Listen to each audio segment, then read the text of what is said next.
Hey guys, so I've been running ads for nearly a decade now. Let's get right into the value, what it takes to actually scale your Facebook ad spend. So frankly, I find the content on this topic online wanting badly, right? So we're gonna hit it hard. It's gonna be a lot of value and fast. So I'm gonna show you how you actually hit a 10x ROAS. And by the way, these numbers don't apply for e-commerce, okay? So scaling in business is a game of efficiency. So first, kind of broadly, I just want to show you guys inside of one of my testing ad accounts. So you need to be using rules to pause poorly performing campaigns, all right? So you can put in $25. You can add that condition. Here it is again here. And the campaign will shut off. So instead of, you checking every single day on this, wasting time and wasting money because the campaign is running and results are not coming in. So you want to use rules to pause underperforming campaigns. The second automation that you really need to be using is increasing your daily budget. Scaling campaigns, you really want to have the automatic increase daily budget, and you can just set up a percentage. It should be really small, like 3%. And this is way superior to you going in every day and manually increasing it. Again, business is a game of efficiency. You don't want to be wasting time going into the ad account. Plus, large manual increases can interrupt campaign performance horrendously. Like, you can be getting a result, increase the budget, and all of a sudden the campaign doesn't perform anymore, right? Your CPAs are just going up and you're not even getting more results. So we're talking about how to scale ad spend on Facebook. First thing we have to talk about is how the meta machine learning algorithm actually works. So I'm sure you guys have heard this term, total addressable market. I kind of use it to understand the machine learning as well. So just imagine in your market you have about, 1 million people in your target market here, right? 1 million people. Okay, that's like the total. All right, and then a very small subset of this is, so a small subset of the 1 million, and that's this problem-aware circle. They can be convinced. They're potentially in market for your product or service. And the last and the smallest market is the in market. And these people, they're hot, they're ready to buy. They just need to be shown your offer, okay? The first thing that happens when you launch your campaign, and you've probably seen this, you start getting some good results right away, and then it might drop off. So what happens is Facebook will immediately go after the in market, right? It'll go after the people ready to buy. And then eventually, as you try to increase your ad spend, it'll start going after these people, right? So it'll use up the immediate people that are ready to buy, because not everybody's on Facebook all the time, right? Just doom scrolling on social media. It takes time to hit everybody. But if you start increasing your ad spend and you don't do anything else, just let's say you have your conversion campaign and you start increasing the ad spend, but you don't change anything else or do anything else, it'll start going after the problem-aware people. The people that can be convinced, and I just want to point out the wider market, these are people that will never be convinced, right? Either they can't afford it or they're not the right target market, okay? So the key here, I just want to bring this up, and this will be like an hour-long video just talking about this on its own. It's very easy to have a hook or an offer that will convert the in-market audience. However, to convince these people that can be pretty easily convinced, you need an entire different hook, okay?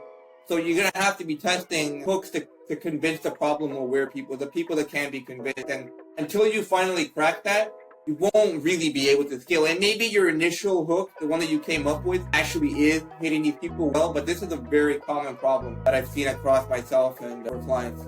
So besides actually having a hook that hits the problem-aware people, you can get them from here to here with remarketing and retargeting, actually taking them down the marketing funnel. The reason I brought this up is you can't really understand the rest of it until you understand this. This is exactly how the Facebook algorithm works.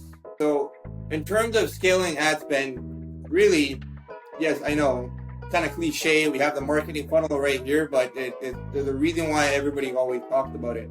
But what nobody talks about is how it relates to internet marketing today. That's what we're going to talk about, and this is what you guys are here for, I promise you. So, most people, when you launch a campaign, they'll probably just launch either purchases or they'll send people to a landing page, just a normal lead conversion, okay? So that's just one conversion mechanism, right? What you have to understand is people convert differently. Some people, and this sort of ties in to the in-market, and these other methods, they tie into the problem-aware market. And it all kind of meshes together, but the book a call funnel where they just go to a landing page and they're ready to book a call, those are the hottest people. So you're going to hit them with that, okay? Now, there's people that will fill out lead forms. Maybe they thought about needing your specific solution, but they're not quite ready to get on a call or buy just yet. And you'll get those people with lead forms, right? They're willing to give you their information and learn more about it, but they're not quite ready to convert.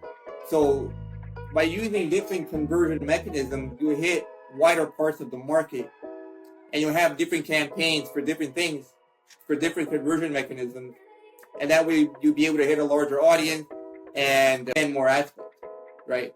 And also messenger ads are good for people, they like asking questions.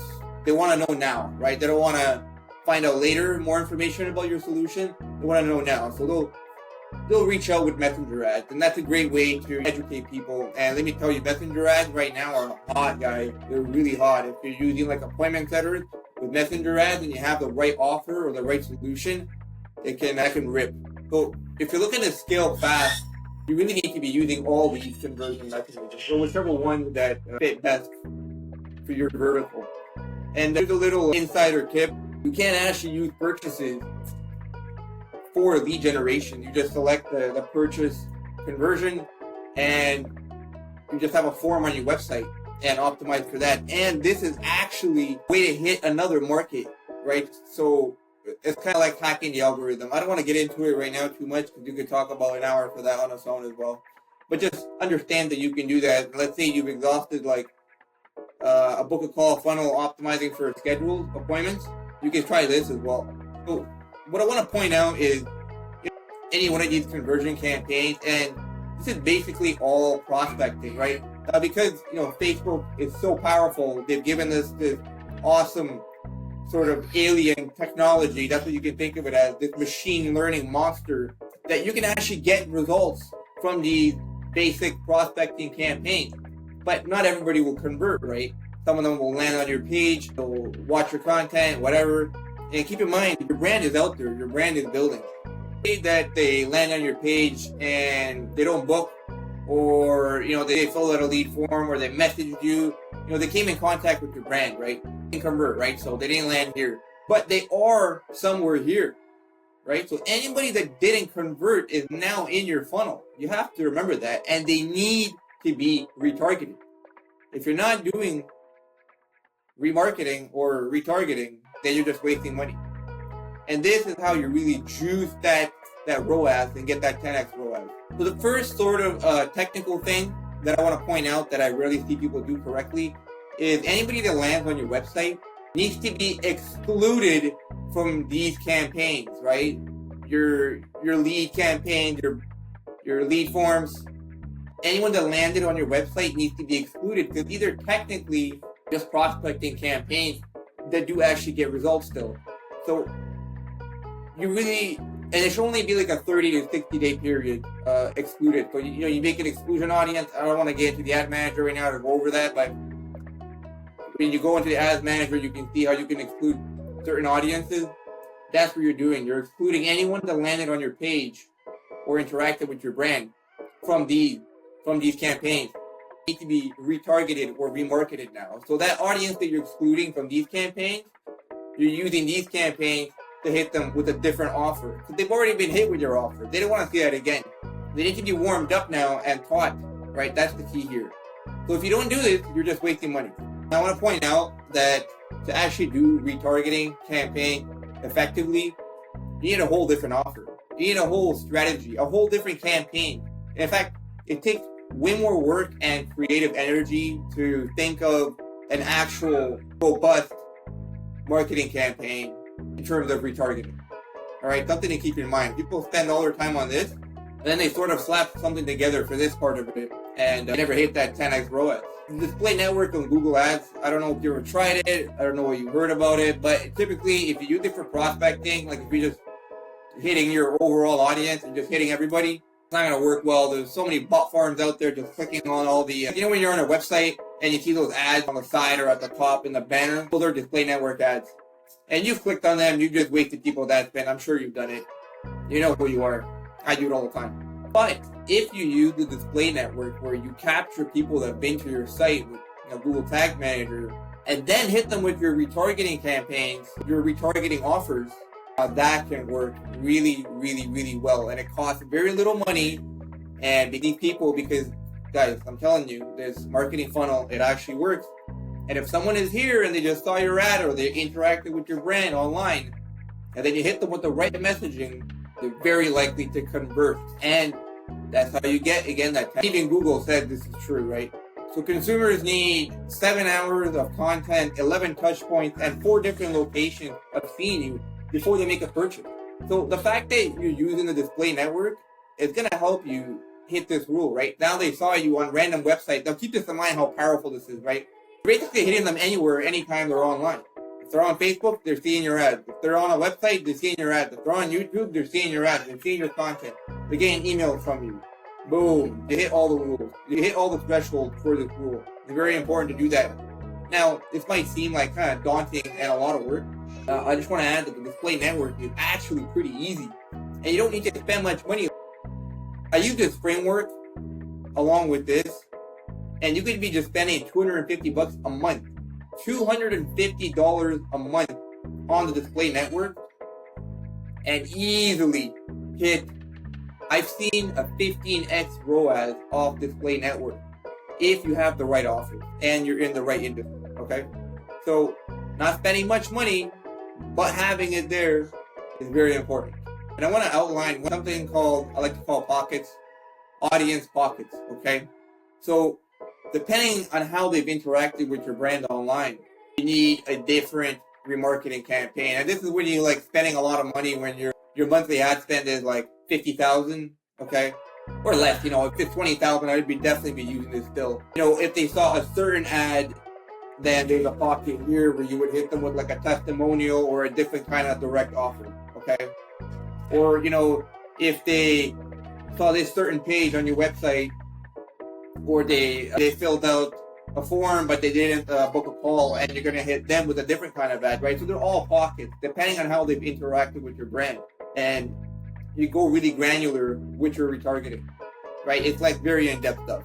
I want to talk about YouTube and content, guys. Where does this fit in? Now, YouTube and content, this can be a brutal amount of work, okay? I understand that.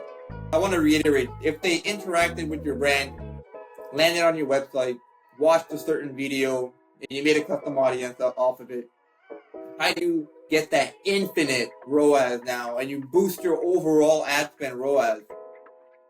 Content, okay? It costs no money, so it's infinite. You just spend a little bit of time creating the one-time work to create online assets, and that's content. And you don't need much. 3 to 5 YouTube videos is more than enough, okay? A couple posts on your socials just to show that, you're credible and you know what you're talking about. How does this tie into the overall big picture? So because you're a legitimate marketer, right, and you're actually using emails and email campaigns, and you're capturing emails of anyone that interacts with your brand, every email should have a link to a YouTube video. Now think about this. Click on the link, they land on your YouTube. Obviously the content has to be good, right? Why are you making online assets if you don't put the effort? And because it's good, they go and they click through your whole channel and binge watch all your content. Now think about that, the 7-11-4 rule. They just hit all 7 hours of content of yours right there in one day. They hit that rule. Think about that for a second. How else can you get them exposed, your prospects, to you and your branding and your messaging in that much saturation of content in such a small period of time, rather than it taking 1 day or 2 days or 3 days, whatever? It's still crazy. This works, guys. I'm telling you, this works. So a little bit of content, a couple YouTube videos play a massive role in terms of juicing that ROAS, right? Now you could not have it and take forever to convert people, or you have it and get that 10x ROAS, guys. I just want to outline one thing. You don't overthink this. I try to use this decision-making framework to only do something if it's a 10 out of 10 on effort and impact, right? So YouTube and content, it has to make sense for you. You should have something, just a little bit, okay? You don't need to be sitting there all day making content, all right? So in terms of the framework, so 1 is bad, 5 is good. Even if something has a big impact, which means it's a 5 on the framework, but it takes a lot of effort, which means it's bad, which means it's a 1, that makes it a 6 out of 10. That means I'm not going to do it, okay? It needs to be a 10 out of 10 before I decide to invest my time into something. And making a lot of content, that's bad, right? That's a 1. So that's why I say just a little bit and not a lot. Don't get overwhelmed thinking you have to be a content creator forever. That's not what I'm talking about. In 1 week, you can create all the content you need forever. So you're thinking of, I have it here again, YouTube and content is the best for taking prospects down the funnel, building trust, clearing objections, and answering questions so that by the time you actually talk to them when they get on a sales call, they're already closed. There's no objections. They're just buying questions. How much does it cost? And again, YouTube and content is best used at this stage of the funnel. Now, it can also drive awareness and conversion if you're doing that whole game and you're there making content all day. But you don't have to do that. That's the key. You just use it for this stage of the funnel. Now, I want to talk about, again, back to this. How does this relate to the marketing funnel and internet marketing today? And how do you actually scale your ad spend instead of just throwing money into diminishing returns, right? The more money you spend, the less your ROAS is going to be. But how do you keep that ROAS high and still spend? You got to go back to the marketing funnel. So how do you get people into your funnel? Besides everything we just talked about, how do you get them into your funnel? We're not going to talk about loyalty this time, and this is like upselling people. That's like a 10-hour course on its own, but the awareness, we can talk about that quick. We're not going to talk about that yet.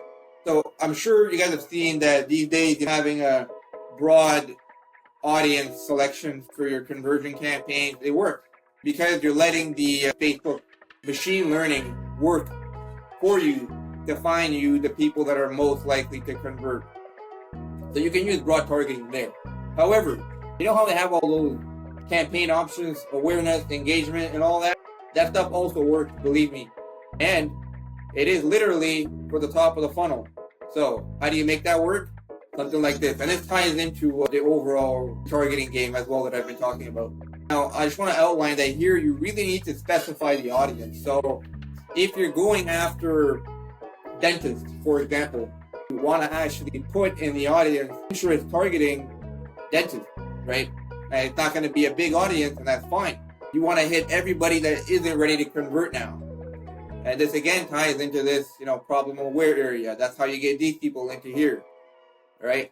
What you're doing here essentially is you just have short form content, short form videos, can be 1 minute, and you retarget everybody that watched at least 50% of each video. So you have like an intro video, then you're going over objections here, then answering questions here, and then you have a direct response ad at the end that will take them to your landing page eventually, and now they've already been warmed up and sort of been taken through the whole funnel, all in this little mini funnel of short form content. All right.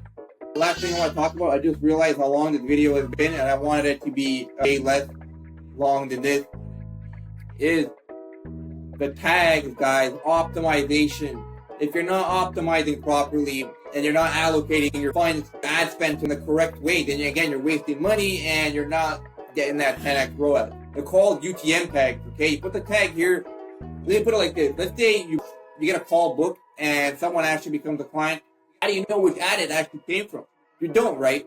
You put your tag in here and it shows up in your CRM and it follows, all the way through Facebook into your CRM and it shows which ad specifically it came from. And that's when you know where to allocate ad spend and get that 10x ROAS. And I'm sure I've never seen anybody talking about this ever. That's why I left it for last. Insider tip, guys. Last thing I want to point out, now I'm not even hyping this or promoting this, but AI optimization tools these days are hot, all right, for a reason. use them. That's it, guys. If you have any questions, just reach out, comment, whatever. Thank you.